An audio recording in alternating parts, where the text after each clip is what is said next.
नमस्कार, बहुत स्वागत है आपका। आप देख रहे हैं ग्रैंड धर्मा सन्मार्ग। करवा चौथ का व्रत निर्जल और निराहार रहकर व्रत रखने का विधान है।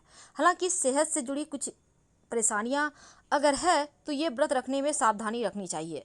लेकिन कुछ ऐसी महिलाएं हैं जिन्हें ये व्रत नहीं रखना चाहिए, क्योंकि उन्हें ये व्रत रखने से पुण्य फल नहीं मिलता। तो हम तमाम बातें आपके साथ साझा करेंगे। देखिए, सुहागिन महिलाएं पति की लंबी उम्र की कामना के लिए निर्जल और निराहार रहकर ये व्रत रखती हैं और शाम को शिव परिवार की पूजा करने के बाद चंद्र दर्शन करके अर्घ्य देती हैं और पति के हाथों से पानी पीकर ही अपना व्रत खोलती हैं।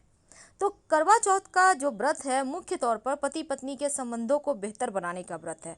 अब चूंकि महिलाएं भूखी प्यासी रहकर समर्पण दिखाती हैं और पति व्रत खोलते समय अपने हाथों से पानी पिलाकर अपने प्रेम को जाहिर करता है, तो ये सिर्फ एक रीत नहीं है बल्कि इसके महत्व को भी आपको समझना होगा। लेकिन अगर आपका स्वास्थ्य ठीक नहीं है, खासकर डायबिटीज़ के आप अगर रोगी हैं, तो देर तक भूखा नहीं रहना चाहिए। तो अपना आप थोड़ा ध्यान रखें।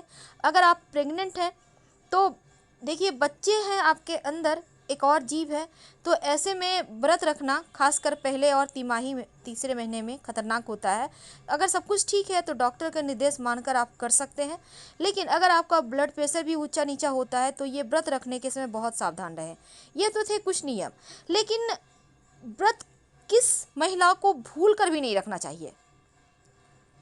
आखिर वो कौन सी महिलाएं हैं जो व्रत रखे तो अनर्थ हो जाता है।